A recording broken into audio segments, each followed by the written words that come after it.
ಮೇಷರಾಶಿ. ಮೇಷರಾಶಿಯವರಿಗೆ ಈ ದಿನ ಅಷ್ಟೇನು ಶುಭಪ್ರದವಾದ ಸಮಯ ಅಲ್ಲ. ಆರೋಗ್ಯ ಸ್ಥಿತಿಯಲ್ಲಿ ಸ್ವಲ್ಪ ಜಾಗ್ರತೆ ಇರಬೇಕು.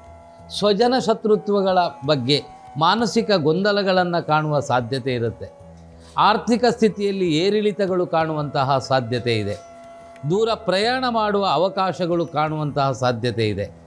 ವಾಣಿಜ್ಯ ವ್ಯವಹಾರದವರಿಗೆ ಈ ದಿನ ಆರ್ಥಿಕ ಸ್ಥಿತಿ ಮತ್ತು ಕರ್ತವ್ಯ ಕ್ಷೇತ್ರ ಅದರಲ್ಲಿ ಅಸಮಾಧಾನದ ಅನುಭವಗಳು ಉಂಟಾಗುವ ಸಾಧ್ಯತೆ ಇದೆ. ಅದರಿಂದ ಮೇಷರಾಶಿಯವರು ಈ ದಿನ ಸ್ವಲ್ಪ ಆದಷ್ಟು ಯಾವುದೇ ಒಂದು ಹೊಸ ಕರ್ತವ್ಯವನ್ನು ಪ್ರಾರಂಭ ಮಾಡುವಂಥ ಮನಸ್ಥಿತಿಯನ್ನು ಹೊಂದಬಾರದು. ಹೊಸ ವ್ಯವಹಾರ, ಹೊಸ ವ್ಯಕ್ತಿಗಳೊಂದಿಗೆ ಹೊಸ ವಿಚಾರಗಳನ್ನು ನಿರ್ಧಾರ ಮಾಡಿಕೊಳ್ಳುವ ನಿಷ್ಕರ್ಷೆಯನ್ನು ಮಾಡುವಂತಹ ನಿಯಮವನ್ನು ಈ ದಿನ ಒಳ್ಳೆಯದಲ್ಲ ಅಂತ ಹೇಳ್ತೇವೆ. ಹಾಗೆ ಇನ್ನು ನೀವು ಮಾಡಬೇಕಾದ ಈ ದಿನದ ಆರಾಧನೆ ಸುಬ್ರಹ್ಮಣ್ಯ ದೇವರ ಪ್ರಾರ್ಥನೆ, ನಾಗದೇವರ ಆರಾಧನೆ ಇವತ್ತು ಒಳ್ಳೆಯದು. ವೃಷಭ ರಾಶಿ. ವೈಯಕ್ತಿಕವಾದ ಕೆಲವು ಸಂತೋಷದ ವಾತಾವರಣವನ್ನು ಪಡೆದುಕೊಳ್ಳುವ ಯೋಗಗಳು ಉಂಟಾಗುತ್ತೆ. ವ್ಯಾಪಾರಸ್ಥರಿಗೆ ಒಳ್ಳೆಯ ವ್ಯಾಪಾರ ಇದೆ.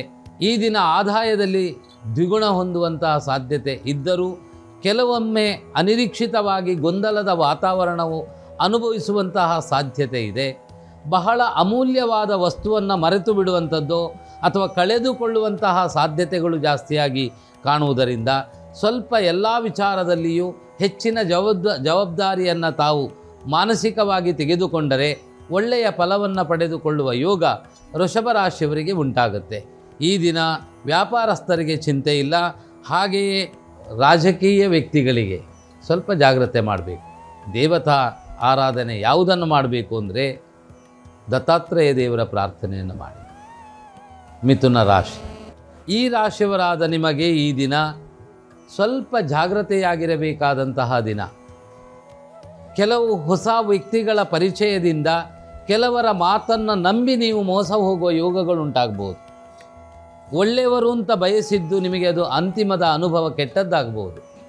ಪಾಲುದಾರರೊಂದಿಗೆ ಮಾಡುವ ವ್ಯವಹಾರದಲ್ಲಿ ತುಂಬ ಜಾಗೃತರಾಗಿರಿ.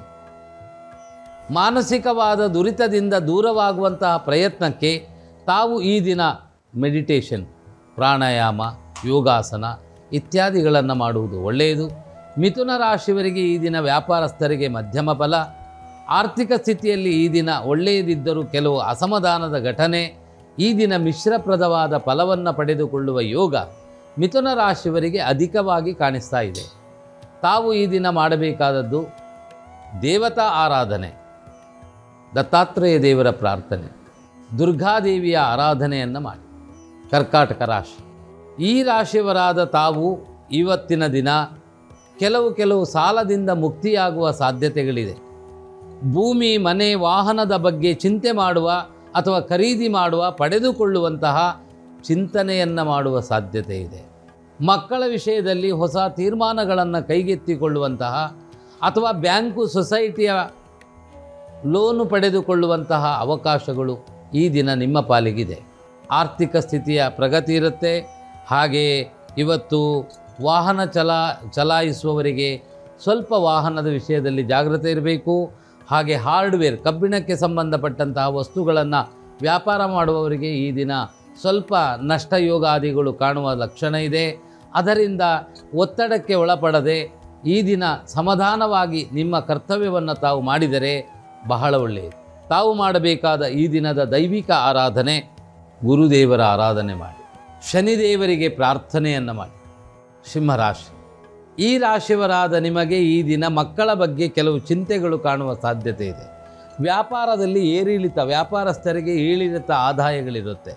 ಅದಲ್ಲದೆ ವೃದ್ಧಾಪ್ಯದವರಿಗೆ ನರ ಸಂಬಂಧಪಟ್ಟ, ಕಣ್ಣಿಗೆ ಸಂಬಂಧಪಟ್ಟ ಸಮಸ್ಯೆಗಳು ಕಾಣುವಂತಹ ಸಾಧ್ಯತೆ ಇದೆ. ಉದ್ಯೋಗವನ್ನು ಬದಲಾಯಿಸಿಕೊಳ್ಳುವ ಚಿಂತನೆಯನ್ನು ಮಾಡುವ ಸಾಧ್ಯತೆ ಇದೆ. ಬದಲಾಯಿಸಿಕೊಂಡರೆ ಅಸಮಾಧಾನದ ಫಲಗಳನ್ನು ಪಡೆದುಕೊಳ್ಳುವ ಯೋಗವೂ ಇದೆ. ಶ್ರಮ ಅಧಿಕವಾಗಿ ಅಲ್ಪ ಲಾಭವಾಗುವಂತಹ ಸಾಧ್ಯತೆಯಿಂದ ಮಾನಸಿಕ ಖಿನ್ನತೆಗೆ ಒಳಪಡುವಂತಹ ಲಕ್ಷಣಗಳು ಜಾಸ್ತಿಯಾಗಿದೆ. ಅದರಿಂದ ಸಿಂಹರಾಶಿಯವರು ಈ ದಿನ ಯಾವುದೇ ಪೂರ್ವಾಪರ ವಿಚಾರವನ್ನು ತಿಳಿದುಕೊಂಡು ನಂತರ ನಿಮ್ಮ ಕರ್ತವ್ಯಕ್ಕೆ ಹೆಜ್ಜೆಯನ್ನಿಟ್ಟರೆ ಒಳ್ಳೆಯ ಫಲವನ್ನು ಪಡೆಯುವ ಸಾಧ್ಯತೆ ಉಂಟಾಗುತ್ತೆ. ತಾವು ಈ ದಿನ ಮಹಾಗಣಪತಿಯ ಆರಾಧನೆಯನ್ನು ಹಾಗೆ ಪಕ್ಷಿಗಳಿಗೆ ಧಾನ್ಯವನ್ನು ಅರ್ಪಣೆ ಮಾಡುವ ಪ್ರಯತ್ನವನ್ನು ಮಾಡಿ. ಕನ್ಯಾ ರಾಶಿ. ತಾಯಿಯ ಮೂಲದಿಂದ ಕೆಲವು ಹೊಸ ಪ್ರಶಂಸೆಗಳು ಎದುರಾಗುವಂತಹ ಸಾಧ್ಯತೆ ಇದೆ. ಮಾತೃಮೂಲದ ಭೂಪ್ರಾಪ್ತಿಯ ಬಗ್ಗೆ ಚಿಂತನೆಯನ್ನು ಮಾಡುವ ಸಾಧ್ಯತೆ ಇದೆ. ಆದರೆ ಮನೆಯಲ್ಲಿ ದಾಂಪತ್ಯದಲ್ಲಿ ಕಿರಿಕಿರಿಯನ್ನು ಅನುಭವಿಸುವ ಲಕ್ಷಣವೂ ಜಾಸ್ತಿಯಾಗಿ ಕಾಣಿಸ್ತಾ ಇದೆ. ಜಿದ್ದಿ ಸ್ವಭಾವದ ಕನ್ಯಾ ರಾಶಿಯವರು ಆಗಿದ್ದರೆ ನೀವು ಈ ದಿನ ಸಮಾಧಾನಕ್ಕೆ ಮಹತ್ವ ಕೊಟ್ಟರೆ ಇಡೀ ದಿನಪೂರ್ತಿ ನೀವು ಸಂತೋಷವನ್ನು ಪಡೆದುಕೊಳ್ಳುವ ಸಾಧ್ಯತೆ ಇರುತ್ತೆ. ಕನ್ಯಾ ರಾಶಿಯವರಿಗೆ ಈ ದಿನ ಮಿಶ್ರಪ್ರದವಾದ ಫಲವನ್ನು ಪಡೆದುಕೊಳ್ಳುವ ಸಾಧ್ಯತೆ ಇದೆ. ಆರೋಗ್ಯದ ಬಗ್ಗೆ ತುಂಬ ಜಾಗ್ರತೆಯನ್ನು ವಹಿಸಿ. ಶಿರೋವೇದನೆಯ ಸಾಧ್ಯತೆಗಳು ಉಂಟಾಗುತ್ತೆ. ಸೈನಸ್ ಪ್ರಾಬ್ಲಮ್ಗಳು ಇರುವಂತಹ ವ್ಯಕ್ತಿಗಳು ಈ ದಿನದಲ್ಲಿ ಆದಷ್ಟು ನಿಮ್ಮ ವೈದ್ಯರ ಸಲಹೆಯನ್ನು ಪಡೆಯುವುದು ಒಳ್ಳೆಯದು. ತಾವು ಮಾಡಬೇಕಾದ ಈ ದಿನದ ದೇವತಾ ಆರಾಧನೆ, ಮಹಾಗಣಪತಿಗೆ ಗರಿಕೆಯ ಅರ್ಚನೆಯನ್ನು ಮಾಡಿ, ಸುಬ್ರಹ್ಮಣ್ಯ ದೇವರ ಪ್ರಾರ್ಥನೆಯನ್ನು ಮಾಡಿ.